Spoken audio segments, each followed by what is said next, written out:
Hi guys, welcome back to my channel, Victoria C, Attorney at Law. Today's discussion is going to be, there's a new sheriff in town. So if you haven't heard, George Gascon replaced Jackie Lacey on December 8th.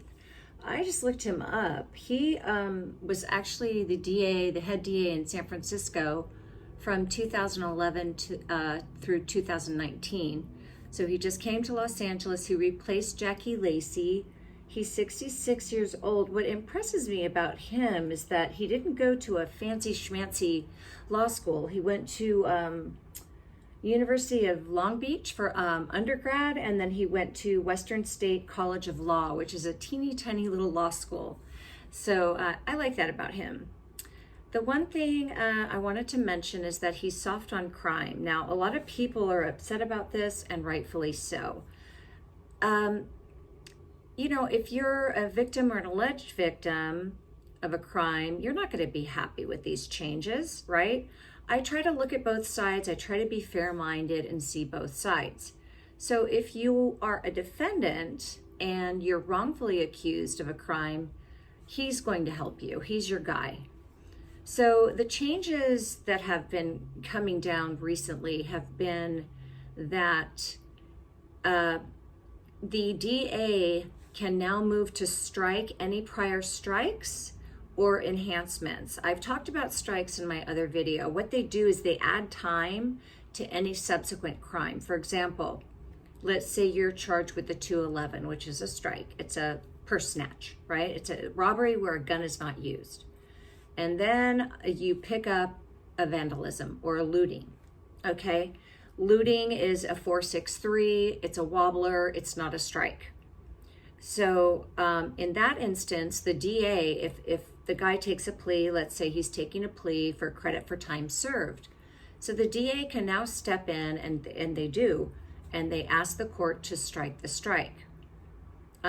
This also is going to impact the 3 strikes law in California, which basically says if you're charged with 3 strikes, you're facing a life sentence, which is very serious.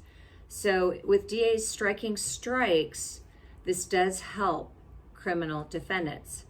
Now, one of the areas that this can get tricky is if you, let's say, I had a friend of a friend of a friend one time that was charged with a very serious violent crime.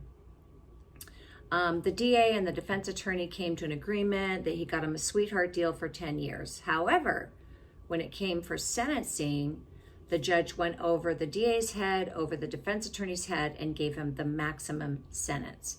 And it was a violent crime, so he only got 15% good time work time.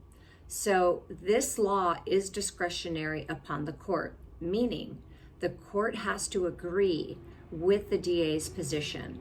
So if the court doesn't agree to strike the strike or the enhancement, then the court is going to impose the strike prior, which doubles his exposure on the current crime and also adds a strike. The strike stays there, okay? So if he's charged with the second strike, now he's got 2 strikes. So not only do strikes add up, they add time because it's right on the charging document times 2 for the new charge. I know it sounds a little bit confusing and weird. The other way this new law affects criminal defendants is that the district attorney can no longer introduce gang enhancements at prelim. Now that's a big deal because if you're charged with misdemeanor vandalism, that's under $400, graffiti, right? And the DA adds the 18622, which is the gang enhancement, the crime becomes a felony. So now, and it's also a strike. So it can be a felony and or a strike. So because DAs are no longer allowed to introduce field identity cards, FI cards,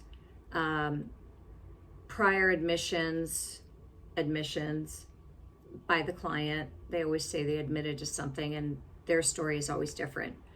Or what's called predicate. Predicate is people that he's allegedly been involved with in other crimes. Those predicate things, those should be thrown out, in my opinion, because they usually have absolutely nothing to do with the defendant. They just pull things out of a stack and stick them in and call them predicate. So those are no longer allowed. There's also resentencing that's taking place due to Gascon being put into office.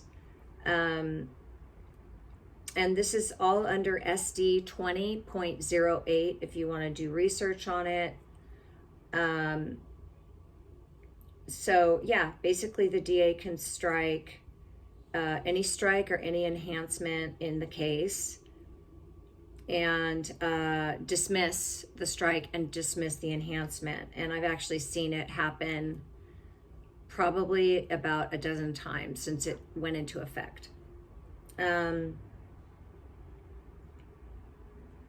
So that's the big update. And this can also apply to resentencing. They have, let's say somebody was sentenced within the last 120 days.